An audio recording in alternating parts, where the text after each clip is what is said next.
Impact. Living in a memory.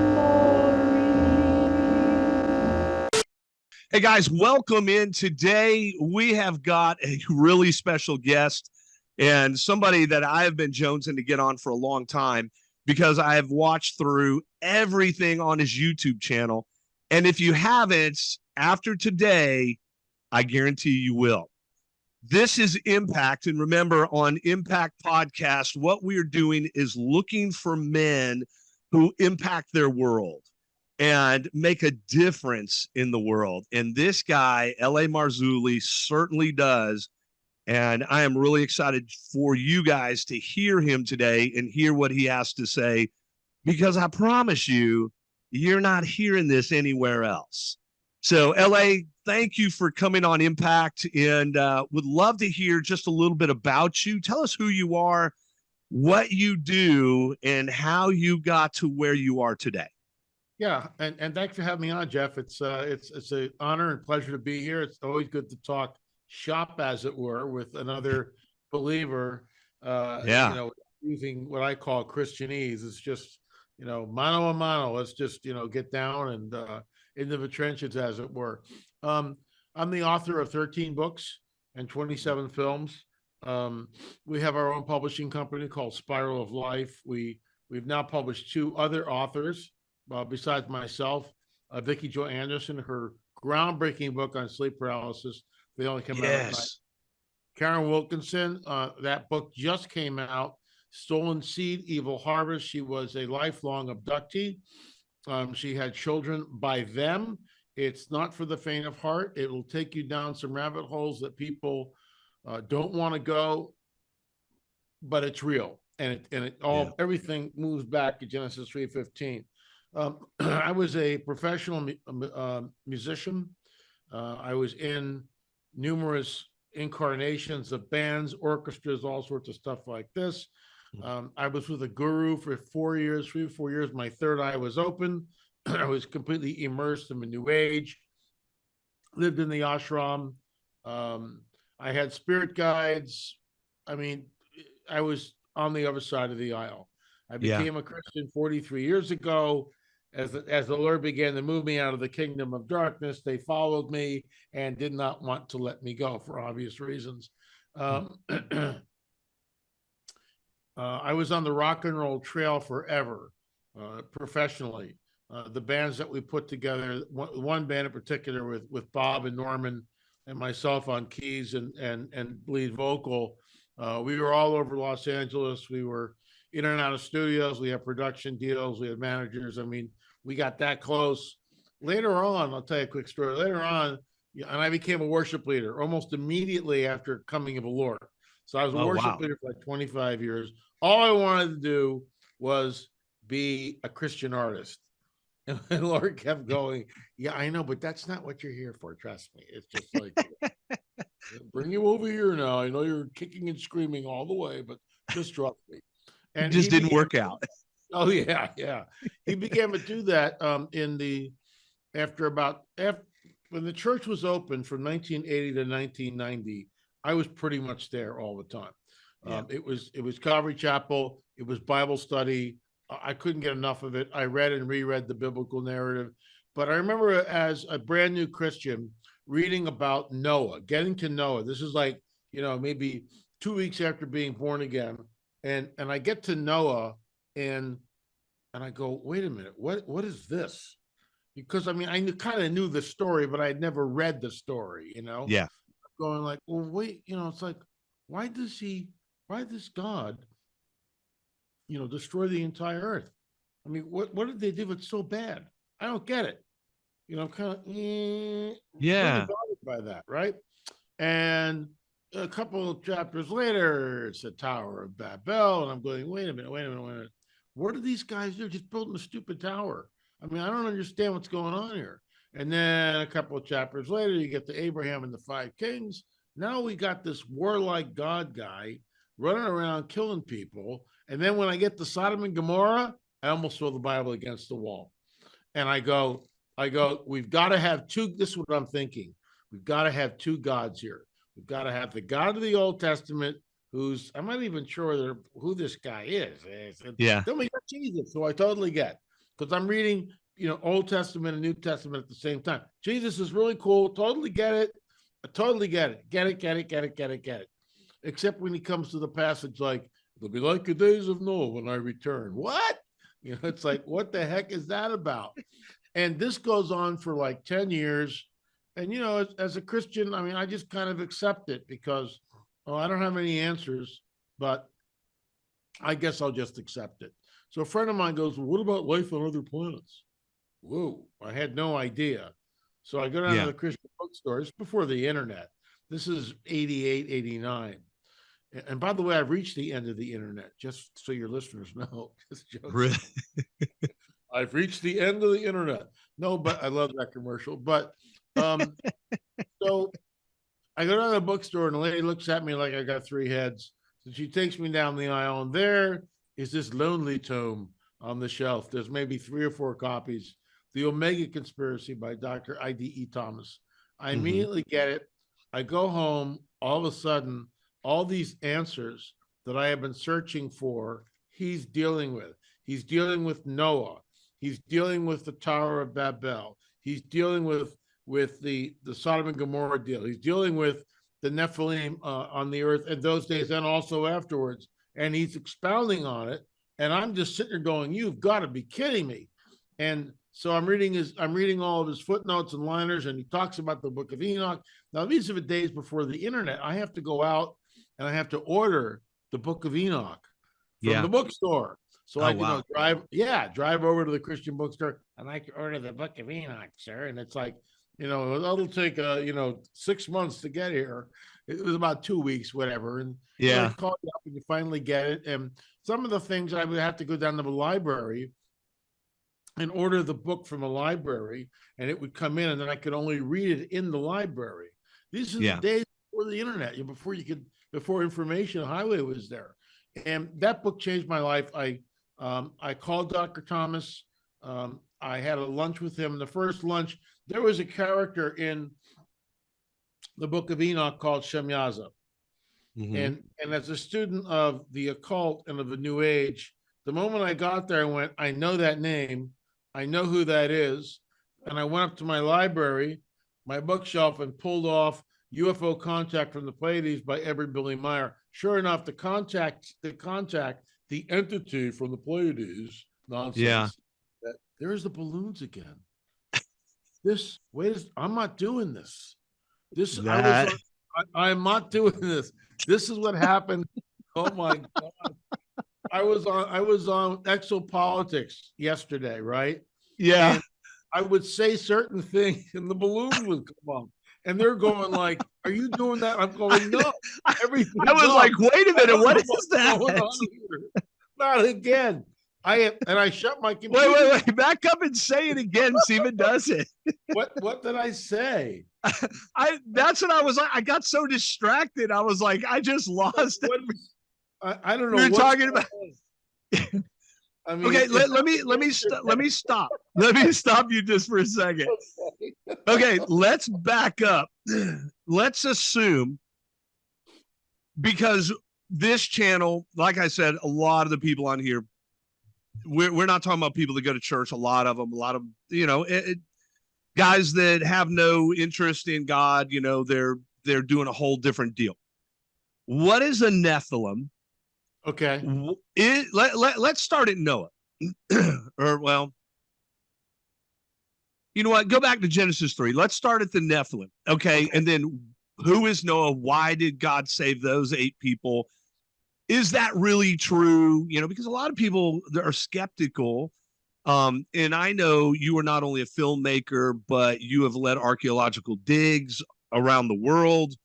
And I mean, this is, so in other words, guys, we're not talking to somebody who's just got book knowledge. We're talking to somebody that has traveled extensively and researched what he's saying. So what LA is talking about is not just, hey, this is what I read, or this is what somebody told me.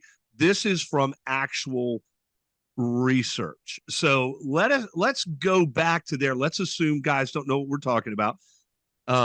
So we're not accused of, you guys are just talking Bible stuff, or not so much Bible, but Christianese, which I love that term, because I teach a men's group and I tell them, we'll start to talk and some will start talking in Christianese. And I'm like, no.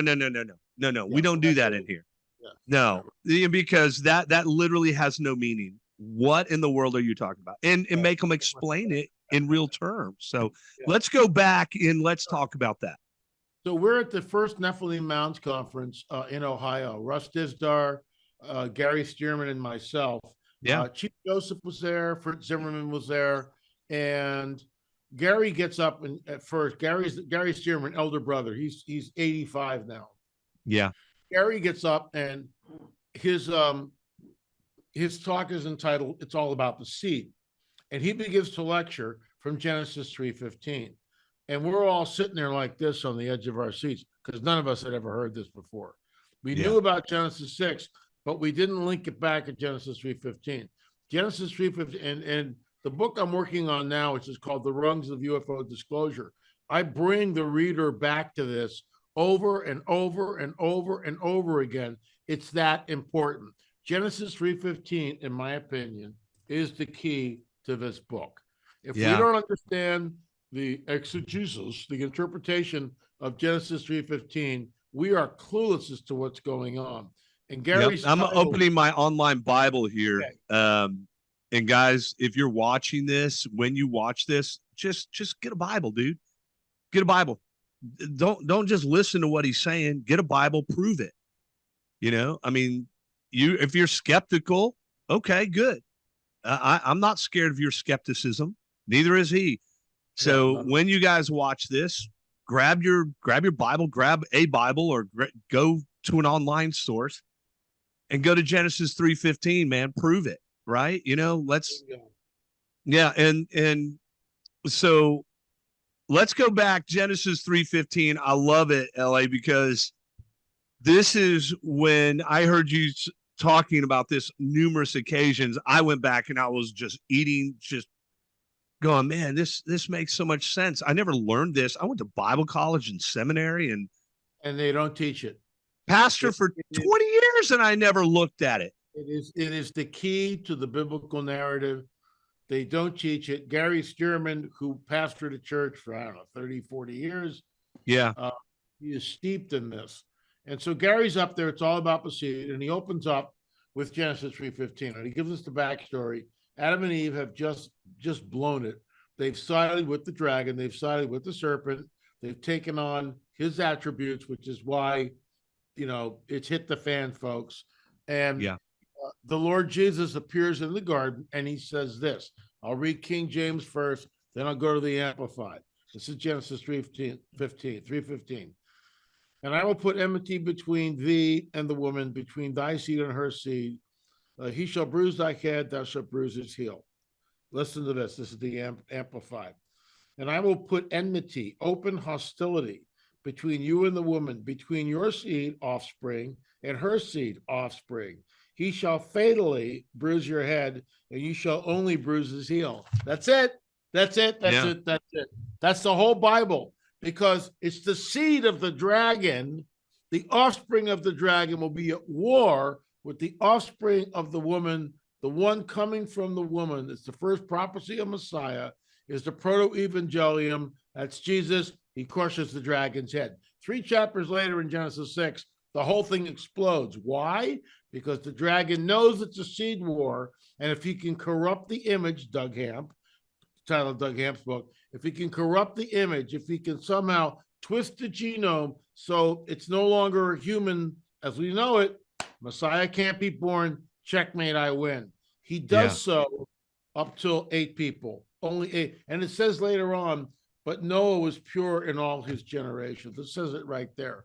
Noah, it was pure in all his generations. And then there's a vetting process. Noah, your sons' wives, you come on the ark. So that's a vetting process by God the Father. To think that for a moment that Noah wouldn't know that Ham's wife carried a Nephilim gene. There it is again. See that? See the thumb up? Yeah. What is going on here? What? and then we get the balloons. I mean, I've got everything off except for this.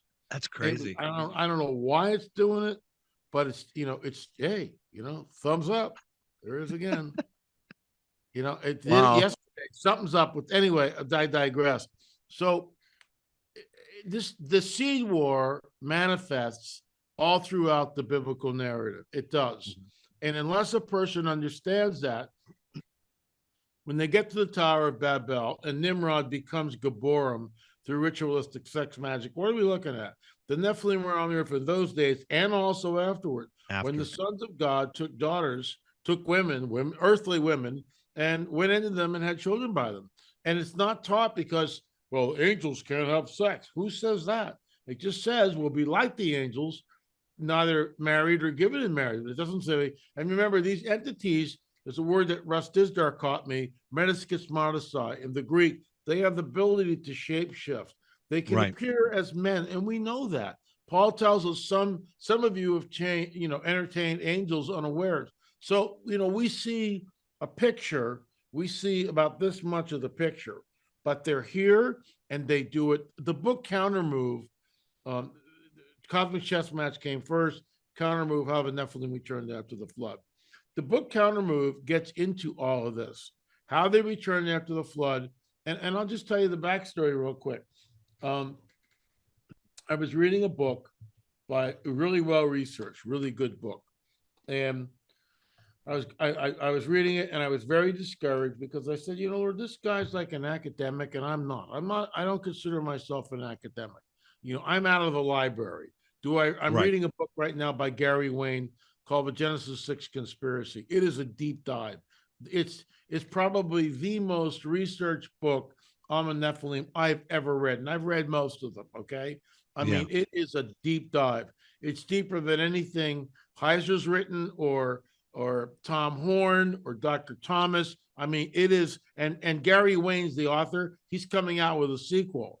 And I'm on the phone with Gary now every couple of days, not days, but weeks. Hey, what about this? What about, I'm picking his brain. He's an academic and it's incredibly well researched. But I'm laying down and going to bed. I'm going, Lord, I don't know how to rebut that. And so the Holy Spirit begins to speak to me. And it's not an audible voice, but he goes, what happened at the end of World War II? And I'm immediately taken aback. And I'm kind of going like, I don't know. I don't know what happened at the end of World War II. Well, what happened to the Japanese Pacific Theater? I don't know. What did the Japanese do when they knew they were going to lose the war? Still, I don't like getting it. I don't know. Clueless, right? And he goes, what were the kamikaze? I go, okay, divine wind, suicide bombers, basically. Right. He goes, yeah. Now he goes, turn to the book of Enoch. Okay, read that passage. So Semyaza, the lead ringer, the ringleader of the 200 watcher angels that come down on Mount Hermon in the days of Jared, and I know it by heart because I've read it a gazillion times. Semyaza says to the other angels that I fear that you will agree not to do this thing, and I alone will bear the penalty of this great sin. So the 200 watcher angels sign an oath on Mount Hermon. That stele is now in the British Museum talking about the angels signing an oath on Mount Hermon to do this deed.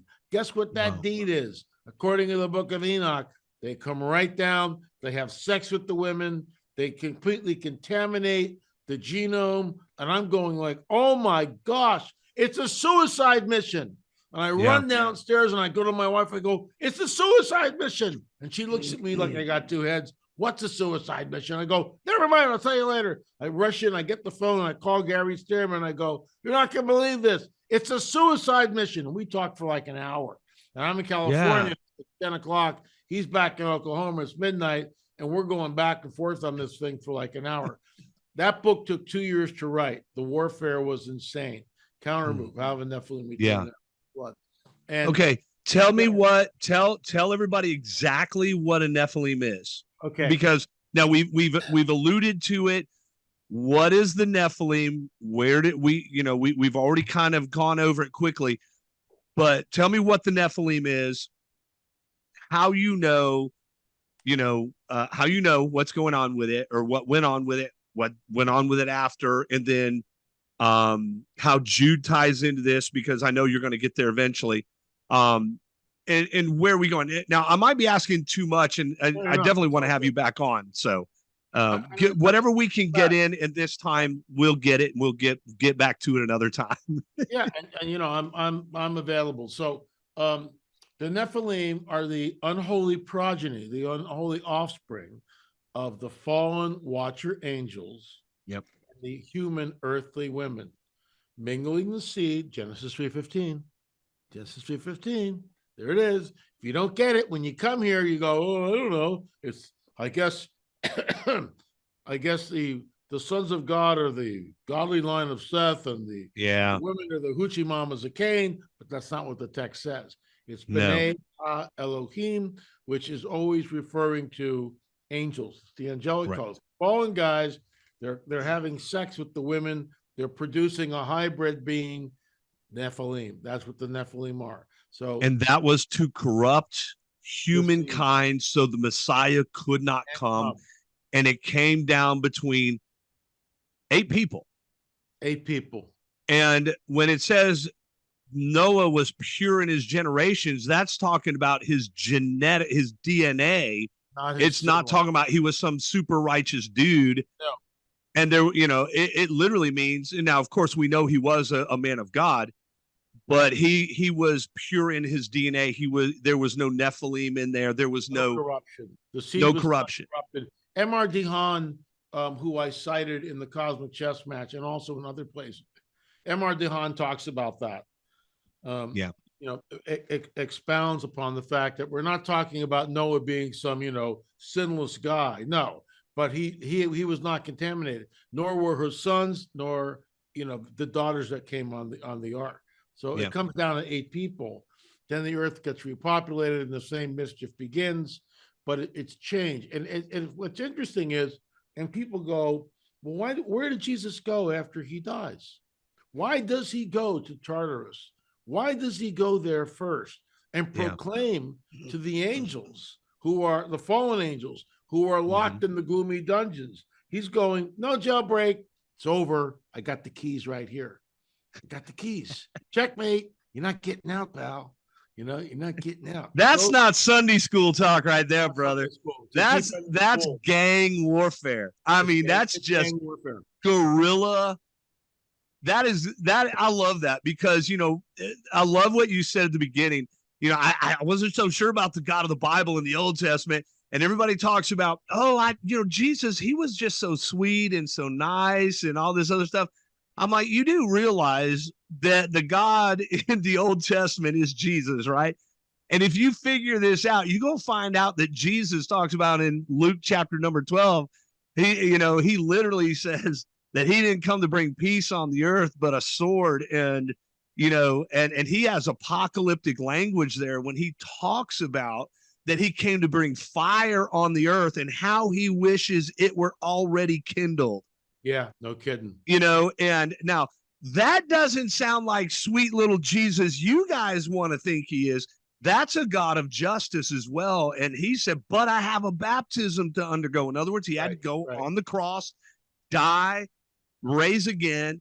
That was the baptism he was referring to, so that you and I could be saved. We could actually get to heaven. Dude, we're talking about mind-boggling. Yeah, you know, here's the thing. For all you guys that are watching this stuff and you're like, wait a minute, whoa, what? The Bible's got all that in there? Yes. Yeah, it does. You just don't ever hear it because nobody talks about it, for goodness sakes. People think the Bible's boring. I'm like, dude, are you kidding? Okay. So go ahead, man. I cut you off, but it's just too good to pass up. It's all good, Jeff. So, you know, Jesus, why would Jesus say it'll be like the days of Noah when he returns? Out of the entire Tanakh, the entire Old Testament, because there is no New Testament when Jesus is saying this stuff. You got to remember that. I mean, you got people writing stuff down, but there's no New Testament. There's just a Tanakh, the old, the Septuagint there. It's boom, it's there. So he goes, well, I'll tell you, when I return, where are you going? He hasn't died yet. What are you talking about? I mean, it's like, you know, what? And he's going, when I return, it'll be like the days of Noah. So it's like, ew. What differentiates the days of Noah? This is why the interpretation of Genesis 3:15, Genesis 6 is critical. Then we get what I call a supernatural clue. In the book of Daniel is written a passage which is so pregnant with meaning that it's astounding. So I heard you talking about this already. Yeah, bring that, man. That's bad news right there, buddy. It really is bad news. Ugh. So the angel is hanging out with Dan, and the angel goes, okay, here's the deal. You're going to seal up the words in this book. You can seal the words up in this book, and people aren't going to understand them until the time of the end. Right. Okay. And then he gives us what I call, I just love this. Every now and then we get a little bone, and this is one of them. Yeah. It's a supernatural clue. Yeah. And it goes, men and women will run to and fro over the face of the earth, and knowledge will increase. Daniel's going, what? What do you mean run to and fro over the face of the earth? Yeah. All we're doing, we're hopping on a goofy horse and going from here to there, and knowledge is basically flatline. Nobody is, there's nothing new under the sun. Boy, has that changed. So in some ways, that's an indication of what the time of the end is going to look like. Seal up these words until the time of the end. Men and women will run to and fro over the face of the earth. Knowledge will increase. We're here.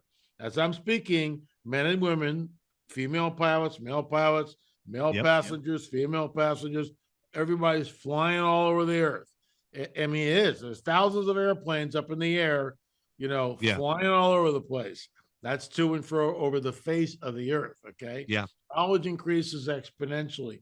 The book is unsealed. Daniel chapter 2, verse 43 says this: their seed will mingle with the seed of men, but they will not cleave to them. The word cleave, I got this from Jim Williamson's research. The word cleave is the same word that we get in Genesis with a marriage deal between a husband and his wife. A man will leave his parents, and when he gets married, he will cleave to his wife. It's the same word. There's no marriage contract like there was in Genesis 6 when they took wives. No. Their seed is mingling, but there's no marriage contract.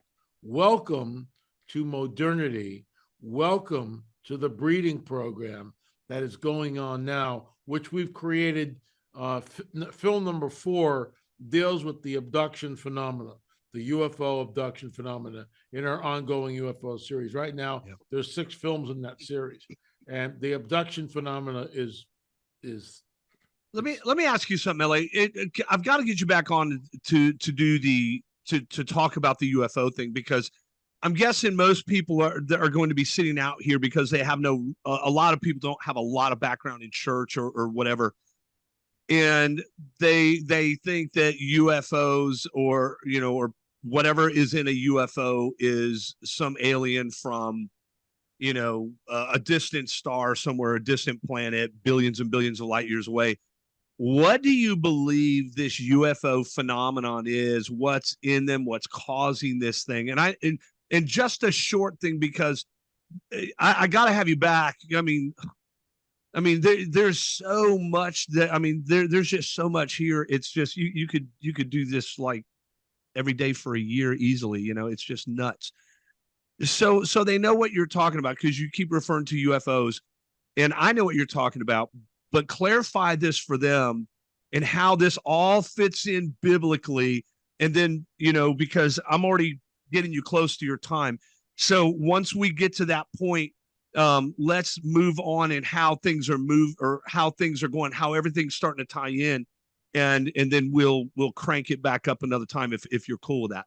Yeah, I'd love to come back. Absolutely. So the whole exopolitics idea, the idea that we're being visited by entities from other worlds.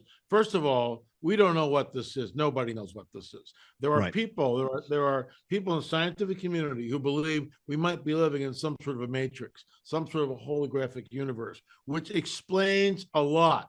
Because when these entities show up, both the good guys and the bad guys, the good angels and the bad angels, they manipulate space, time, matter, and energy in ways that totally defy our physics. We don't know what this is. And we know from scripture that God's going to roll up the heavens like a scroll. We know from the book of Revelation, behold, I create a new heaven and a new earth. So, you can debate all that, but something's going on here.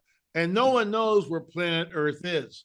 I do not believe in the plurality of worlds. I do not believe on life on other planets. The New Jerusalem comes here. It doesn't go to Zeta Reticuli. New Jerusalem comes here, and it's not flying in from the, that thing's 1,500 miles wide. Man, I know. Well, it's cubed also, right? I mean, it's like, well, it could be a pyramid. We don't know what it is. I know it's pyramid shape, but the base is 1,500 miles wide, 1,500 miles high. So, is it a pyramid or a cube? We don't know. Right. Some people insist it's got to be a cube. Well, you don't know that. Just take a deep breath. It could be a pyramid. We don't know. Take a deep breath. Take a deep breath. Just look. The Christian community hyperventilates over anything that. How do I say this without offending every Christian that will watch this? The Christian community, if you say anything that bucks up against the long-standing belief that really, let's just say a long-standing belief that they had, whether it's real or not. I mean, people hyperventilate and will they go on the attack because it's uncomfortable. Yeah, it is. But man, I got to tell you something. I mean, being a bodybuilder for years and I tore my lat off the spine and I didn't even know it. Right. And so I was getting ready for the Mr. Universe and a guy goes, when did you tear your lat? And I was like, what are you talking about? My lat's not torn. He goes, yeah, man, it's off your spine. It's over here. I was like, oh, really? So I'm looking at it. I'm like, doggone, it is. And anyway, thankfully I won. But it's just, but I went to the doctor and the doctor was like, your problem, bodybuilders, guys like you. He goes, you live with pain so long and so much. He said, you don't know when you're hurt. Right. And he said that's the problem, and Christians, they live in this one area, this one aspect, and they fought and they have certain Bible verses they look at and a lot they ignore. And then once they're challenged with those things like Genesis and the Nephilim and all of that stuff, I know a pastor that's really adamant those are not that is Cain, and I'm like, no, I get it. I mean, I totally get it. And the thing is, Jeff, I've been banging this drum for decades, and all of a sudden, without mentioning any names, because of our archaeological work, there was an archaeologist, bona fide archaeologist. I'm not degreed, okay, but I've worked with archaeologists, and I go and I look, and I know just enough to get me in a whole lot of trouble. And I have been on digs, and I learned. If I don't know something, I find an expert or a book, and I'll do a deep dive. That's right. Self-education. What you do.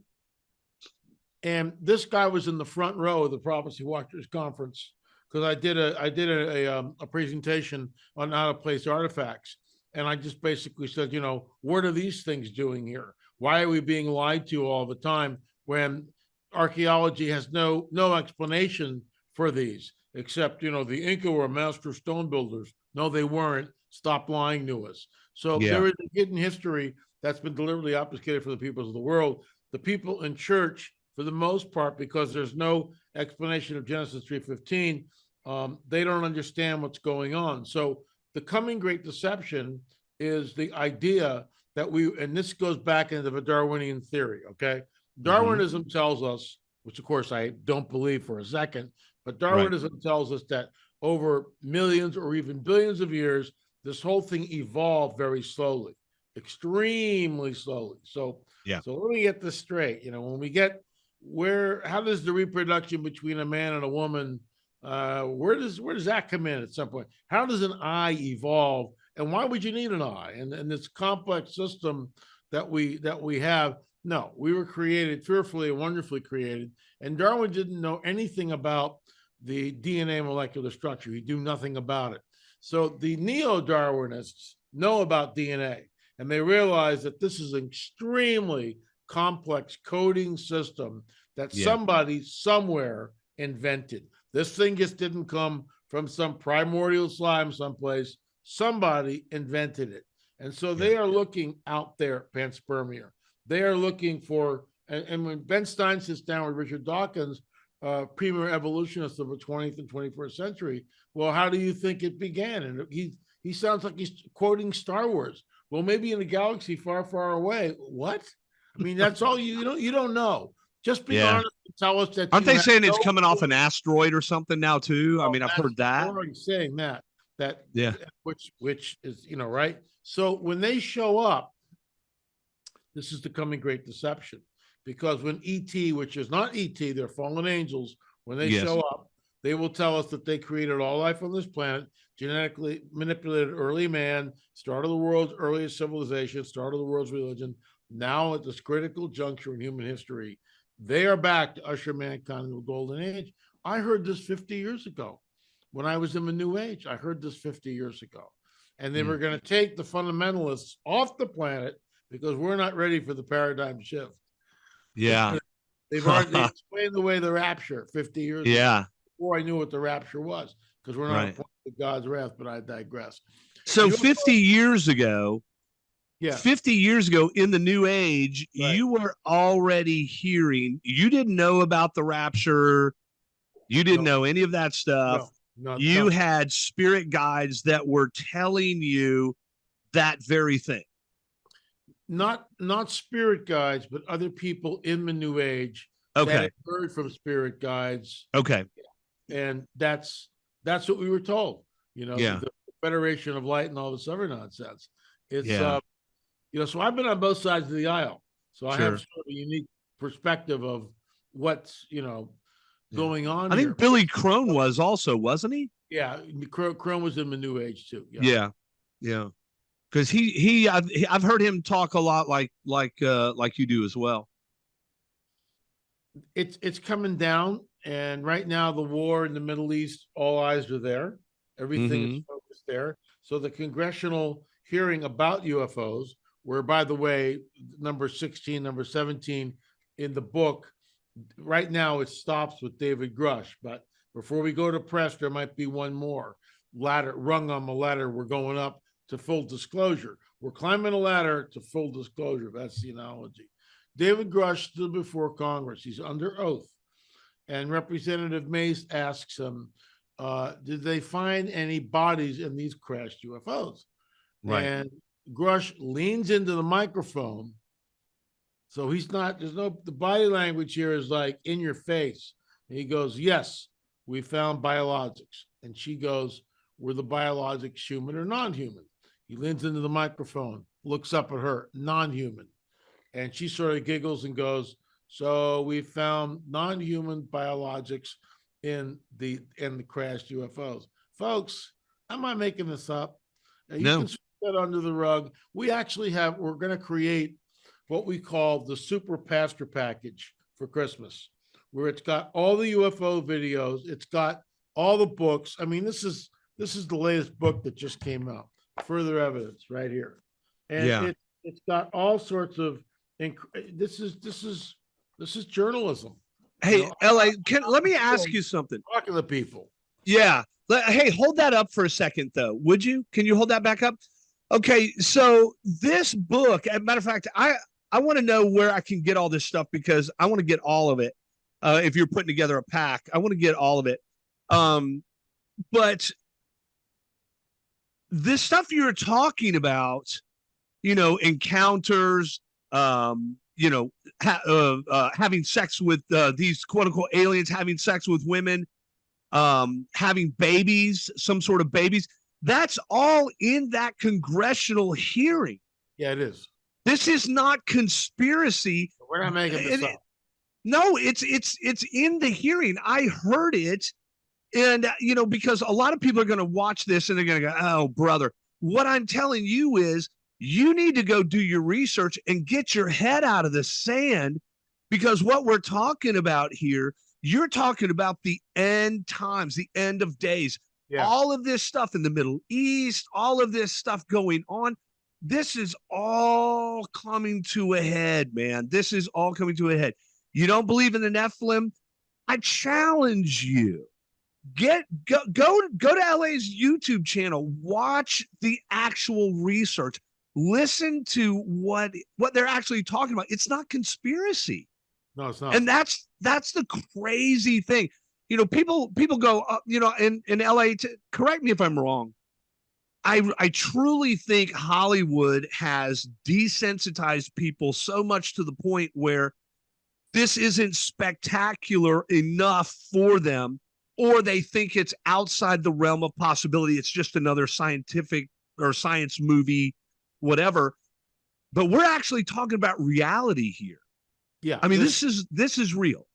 When it comes down, it will change everything and do it instantaneously. And people need to understand that it's coming down. The cat's out of the bag. The fact that Congress is hearing about retrieved bodies. Well, I've known that for 30 years. I mean, it's not me. I mean, this goes back to the Roswell crash. In fact, number 7 and number 8 in our ongoing UFO film series is on the Roswell crash. Number 7, we went up and we interviewed Linda Marcel, Jesse Marcel Jr.'s wife, his best friend, his daughter. And part of that film is to exonerate the Marcel name and to clear it and to say, look, you know, it was not a weather balloon, and Ramey made a fool out of Marcel Sr. when he trotted him out in front of everybody. What's damning is Ramey's holding this telegram in his hand, right? And so Ramey figures, well, you know, nobody can read the telegram. Well, that's true in 47, but people can read the telegram now because of the computer. But the telegram says, retrieve bodies, crash disk, right, Pat. It's like right there. It's right there in the telegram. Right wow. There. Yeah. I mean, it's like, you know, what do you do with that? And that's the work of David Rudiak. Hats off, Mr. Rudiak. So it was not a weather balloon. It was a cover-up. That started the decades of cover-up until 2017 with Commander David Fravor on Tucker Carlson, who stated on the record, whatever this was not from this earth. There's a researcher, I use the term very loosely. This guy's been around as long as I have, and he insists that all of this is demonic delusion. I won't refer to him by name, that there really are no nuts and bolts craft. People are not being abducted. He's gaslighting everybody. How do you know that?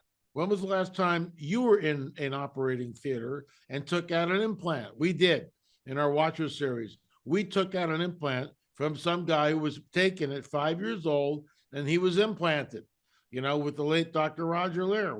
Our team did that. We've got the footage of the Convergaz UFO. We broke the story with Robert Salas, who was the commander of the Malmstrom Air Force Base in 19, whatever it was, in the 50s, when the UFO, or the 70s rather, the UFO appeared over the gate and shut off 9 intercontinental ballistic missiles. We broke that story, for crying out loud. You know, we were the guys that took the ferry from Jaime Maussan and deconstructed it and showed that was a hoax. And recently, Jaime came out with what I believe, and I love Jaime, he's a great guy, but these mummies that you saw, they're all a construct, in my opinion. They're not real. They're not bodies of aliens. But this is what people are remembering. So to your point about Hollywood and being desensitized and predictive programming, that's exactly what's going on. So when Mace asked Grush, you know, were these non-human biologics? And he says, yes. Whoa, what are we waiting for? What are we waiting for? So where do we go from here? And I know I've kept you an hour. So let me wrap this session up this way. With all of that, where are we going? I mean, where's this going now? It will go to full-blown disclosure at some point, and that means everything changes. The entire globe, this is how you get the globe to go into the one world government and the one world religious system that we read about in Revelation. This is the fulcrum that moves everything. This is it. This is it. I 100% agree. I mean, I really do. I agree with it. You know, there's so much happening so fast. Yeah, it's literally hard to keep up with everything. That's why we bring guys. Well, I only know of one LA Marzulli, quite honest with you. Gary Stearman, I think, but I don't think he is able to get out and do research like you are anymore. Not anymore, no.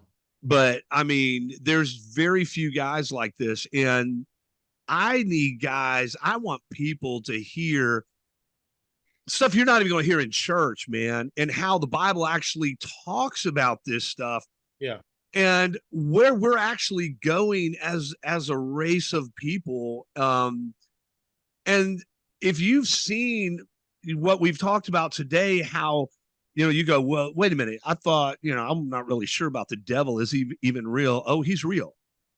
And I want to encourage you to get LA's books. I want you to go. Where do people go to get your books and even get your movies, rent your movies online? Yeah. Where do they do this? You can go to lamarzulli.net, lamarzulli.net. There's a whole store there. There's the Daily Show, all sorts of links, lots of information.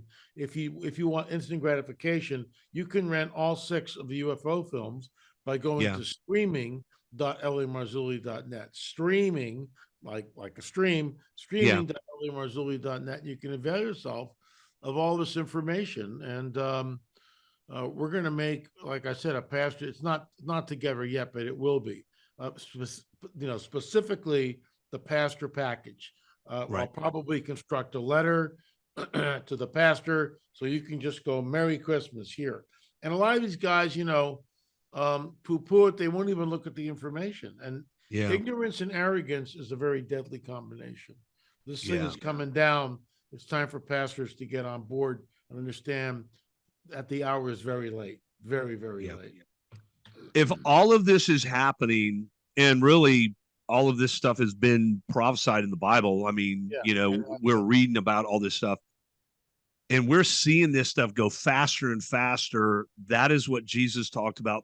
I mean, that's what I believe Paul talked about, the birth pangs, right? Yeah, we're in the birth pangs, correct. Yeah, we're in the birth pangs. And what happens when a woman is going to have a baby? Well, the contractions come, and they come faster and faster and faster and harder and harder and harder until that baby is born. And that's exactly where we are, man. Where we are.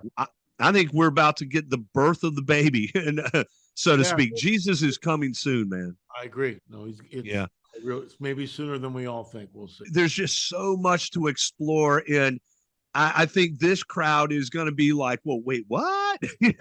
So, and look, guys, here we're going to talk about God.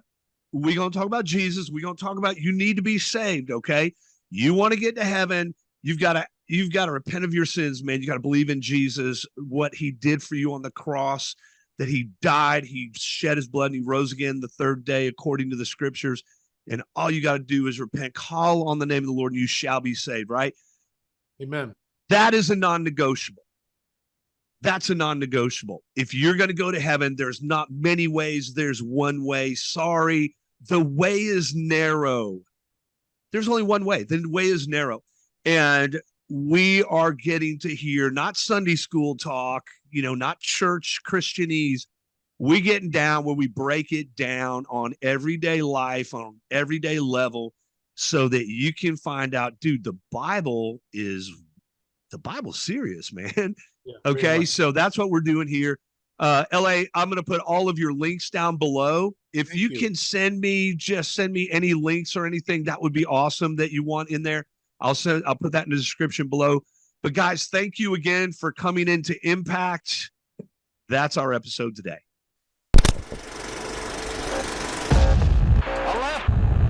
The Impact.